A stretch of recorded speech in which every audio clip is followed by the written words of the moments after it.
일본인의 입장에서 일본의 쌀품 귀현상, 그리고 한국에선 전혀 다른 모습을 보여주고 있는 현 사태에 대하여 그동안 우리가 알지 못했던 새로운 시각으로 말하고 있네요. 어떤 내용인지 지금부터 만나보시죠. 저는 도쿄에서 태어나고 자랐어요. 도쿄라는 도시는 언제나 빠르게 움직이고 정해진 규칙과 흐름 속에서 살아가는 것이 일상이었죠. 어렸을 때부터 주변 사람들은 늘 안정과 질서를 강조했어요. 대학을 선택할 때도, 취업을 준비할 때도, 심지어는 친구들과의 인간관계마저도 철저하게 계획하고 조심스럽게 행동하는 것이 몸에 밴 삶이었어요. 저는 그런 도쿄의 분위기 속에 자라면서 자연스럽게 남들과 다르지 않게 흐름을 거스르지 않게 살아가는 것이 옳다고 믿어왔어요. 부모님 역시 저에게 늘 조심스럽게 살 것을 가르치셨고 무언가 새로운 도전을 하는 것보다는 확실한 길을 가는 것을 응원해 주셨죠. 그래서인지 제 성격도 점점 신중하고 조심스러운 방향으로 다듬어졌던 것 같아요. 급하게 움직이거나 모험을 감행하는 성격은 아니었어요. 작은 일에도 사소한 걱정을 먼저 떠올리고 무언가를 결정하기까지 오랜 시간 고민하는 타입이었죠. 그래서 좀 폐쇄적이라고 말할 수 있는 일본 사회에 한국과는 다르게 뭔가 자유가 없는 듯한, 선택권이 없는 듯한 그 현실에 수긍하고 살았던 것 같아요. 그런 저에게 변화를 가져다 준 건 바로 대학 시절이었어요. 어느 날 학교 국제교류 프로그램에서 한국에서 온 교환학생들을 만나는 기회가 있었어요. 처음에는 별다른 기대 없이 참가했던 모임이었는데 그곳에서 지금의 남편을 만났어요. 남편은 저와는 정반대였는데요. 어떤 상황이든 긍정적으로 받아들이고 조금은 서툴지만 솔직하고 따뜻하게 사람을 대하는 모습이 무척 인상적이었죠. 특히 작은 것에도 감사할 줄 아는 태도는 늘 규범과 효율만을 중시하던 저에게 신선한 충격처럼 다가왔어요. 서로 다른 환경에서 자랐지만 우리는 금세 가까워졌으며 서로 다른 점을 이해하려고 노력했고 서로의 세계를 존중하는 마음이 조금씩 사랑으로 자라났죠. 졸업 후 직장 생활을 하다가 결혼을 결심했을 때 사실 제 주변에서는 걱정이 많았어요. 이른 결혼뿐만 아니라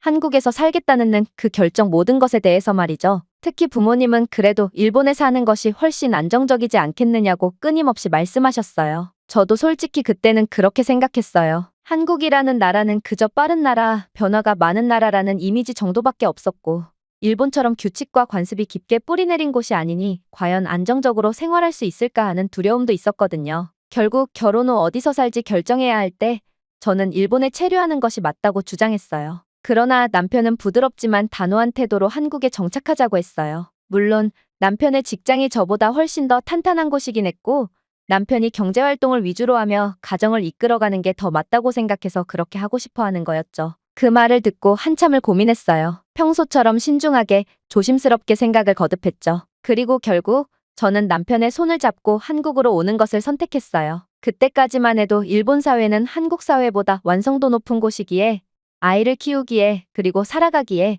아무래도 더 좋은 곳이 일본이라고 생각하고 있긴 했었던 거죠. 당연히 마음 한켠에는 여전히 불안이 있었지만 사랑하는 사람과 함께라면 어디서든 새로운 세계를 만들 수 있을 거라는 작은 희망도 함께 품고 있었어요. 10년이 지난 지금 저는 그때의 선택이 제 인생에서 가장 신의 한 수였다는 것을 매일같이 느끼고 있어요. 그때 만약 익숙한 안정을 포기하지 못하고 일본에 머물렀다면 저는 지금과 같은 삶을 절대 경험할 수 없었을 거예요. 한국이라는 나라는 제가 생각했던 것보다 훨씬 깊고 넓고 따뜻한 세계였으니까요. 최근 몇 달 동안 저는 뉴스와 SNS를 통해 일본의 상황을 지켜보면서 마음 한구석이 무거워졌어요. 특히 식탁을 책임지는 기본 식재료인 쌀마저 부족해졌다는 소식은 정말 충격적이었어요. 저는 일본에서 태어나고 자란 만큼 밥이라는 존재가 단순한 음식 그 이상이라는 것을 잘 알고 있어요. 가족이 둘러앉아 함께 밥을 먹는 시간은 일본인의 삶에서 너무나 중요한 의미를 지녔으니까요. 하지만 이번 사태는 단순한 자연재해 때문이 아니었다는 건데요.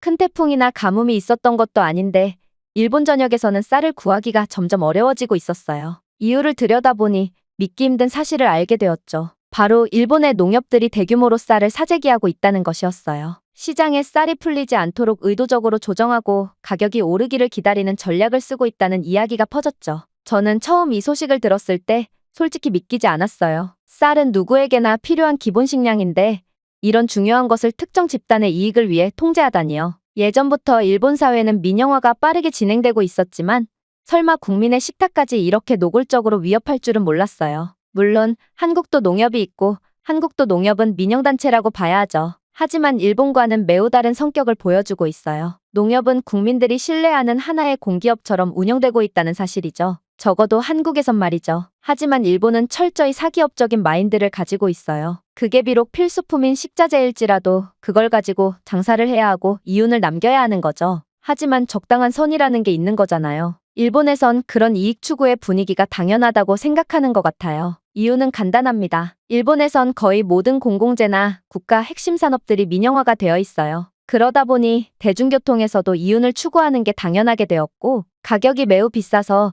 일본인들에게 여행이란 교통비 부담이 드는 일 중 하나가 되어버려 한국에서 생활하는 것과 다르게 쉬는 날 다른 도시로 여행을 떠나는 것 자체가 부담스러워서 불가능할 정도가 되어버렸죠. 그러니까 당연하게 생각했던 공공재인 대중교통, 심지어 고속도로 톨게이트 비용까지 터무니없게 비싸니 왜 굳이 식자재도 사기업 집단인 우리 농협이라고 해서 국민들에게 저렴하게 할 필요가 있나? 공공의 이익을 따져야 할 필요가 있는 것인가에 대한 논제로 깊게 고민하게 되고, 전기회사도 큰 이익을 보고 수도회사도 거대한 이익을 보는데 왜 주식인 쌀이라고는 예외가 있어야 하는 것인가라는 논리가 탄생해버린 거죠. 그래서 일본 농협의 이런 행동은 악행으로 평가받고 있으며, 학교에서 아이들이 급식으로 쌀이 아니라 빵을 먹어야 하는 사태가 벌어졌음에도 불구하고 일본 농협에서는 이윤을 극대화하기 위해서 지금 저장고를 가득 채워 쌀을 보관하고 있습니다. 그러니 일본 국민들은 황당할 수밖에요. 물론 일본 정부는 대책을 세운다고 발표했어요. 한국산 쌀과 미국산 쌀을 긴급 수입하기로 했다는 소식이 들렸어요. 특히 한국산 쌀은 품질이 뛰어나고 맛이 좋아서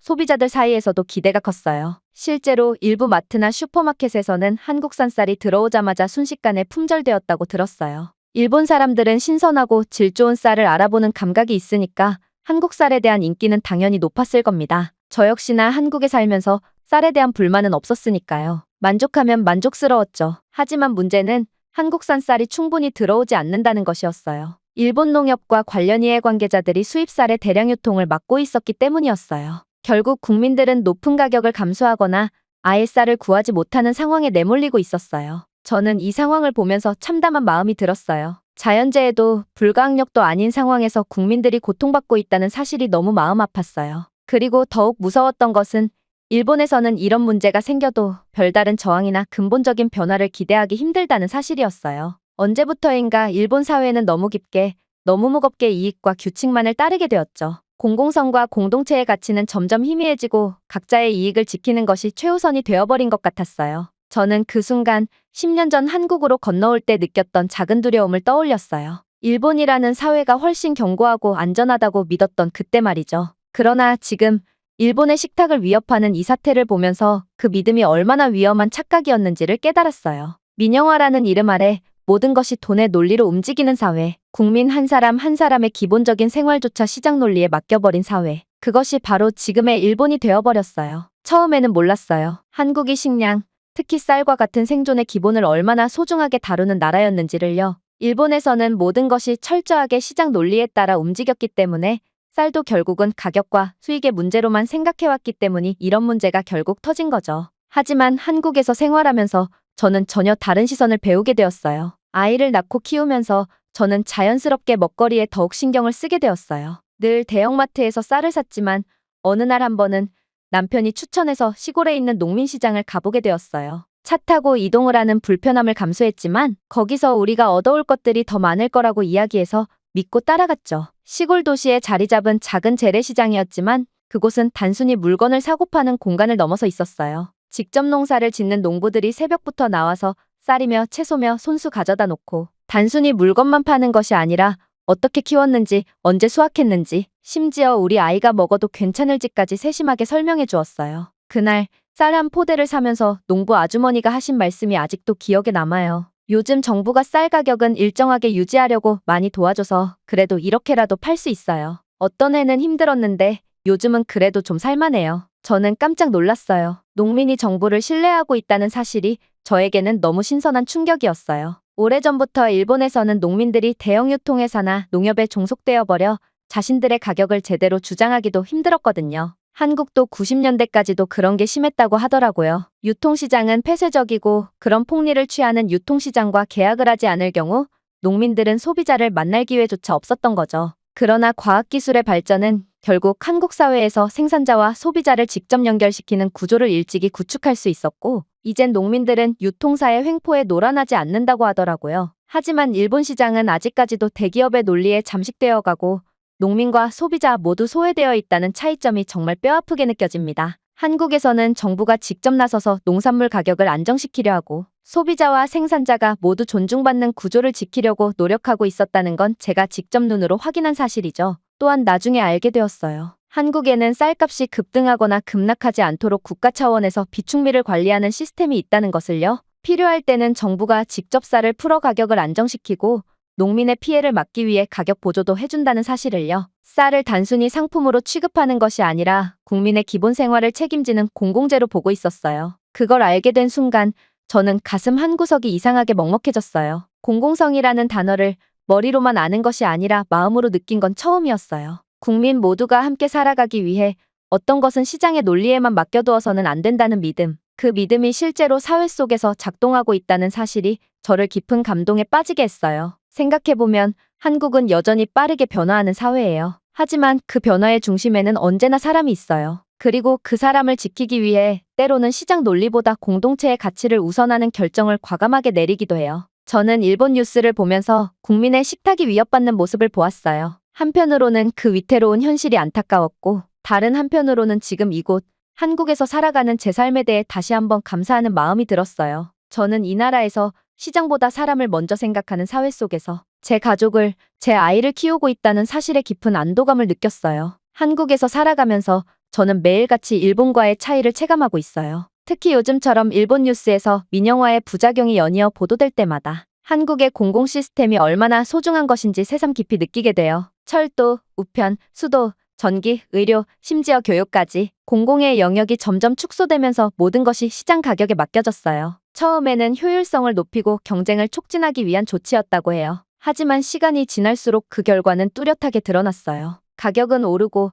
서비스의 질은 지역과 계층에 따라 천차만별이 되었어요. 특히 공공요금에서 그 차이는 정말 심각해요. 제가 도쿄에 살던 당시에도 전기요금은 계절마다 급격히 오르내렸어요. 여름이나 겨울처럼 에너지 수요가 몰리는 시기에는 서민 가정조차 전기세 부담을 걱정해야 했어요. 지방 소도시에서는 수도요금이 크게 올라 매달 물값이 생활비에 적지 않은 비중을 차지하기도 했어요. 철도는 말할 것도 없었어요. 편리한 중심 도심 구간은 투자와 서비스가 몰렸지만 외곽 지역은 민영회사의 수익성이 낮다는 이유로 노선이 축소되거나 아예 폐지되기도 했어요. 그에 비해 한국은 달랐어요. 물론 한국도 민영화 논란이 있었던 분야들이 있었지만 대부분의 기본적인 공공서비스는 여전히 국가와 지방자치단체가 주체가 되어 국민의 생활을 지켜내고 있었어요. 지금도 일본인들이 한국에 놀러 오게 되면 일본과 몇 배나 차이 나는 지하철 요금에 놀라버리고 말죠. 시설은 더 깨끗하고 열차도 더 쾌적한데 비용은 왜 이렇게 저렴하냐며 말이죠. 이렇게 편리하고 빠른 지하철을 이렇게 저렴한 요금으로 이용할 수 있다는 사실이 믿기지 않는다며 심지어 노선도 계속 확장되고 환승 할인까지 되어 있다는 사실에 한 번 더 놀라고 말죠. 일본에서는 환승할 때마다 추가 요금을 내야 했는데 한국에서는 기본 요금 내에서 다양한 교통수단을 연계해서 쓸 수 있다며 왜 일본은 안 그러냐며 일본인들은 꼭 이야기를 해요. 심지어 한국철도는 이러다 적자가 나지 않을까 하며 걱정해주기도 해요. 당연히 한국철도는 적자회사예요. 공기업이고 국민 세금으로 메워지긴 하지만 서민들의 부담이 적은 건 사실이에요. 오히려 철도 공기업에 메우는 세금의 대부분은 부자들이 내주고 있죠. 그 부자들은 철도를 이용하지 않고 있는데 말이죠. 이런 논리가 말이 안 된다며 결국 민영화시킨 것이 일본이고 일본은 그 결과 JR이라는 거대 기업이 엄청난 돈을 벌고 있으며 그 돈은 서민들의 돈을 모아서 만든 것이죠. JR이라는 거대 기업이 탄생하고 고용의 효과와 고연봉을 누리는 사람들이 많아졌으니 이득이 아니냐는 논리는 일본에서 설득력이 있었지만 한국에 와서 보니 굳이 철도 민영 회사가 수조 원에 달하는 현금을 쌓아두고 있을 필요가 있는 것인가 싶었어요.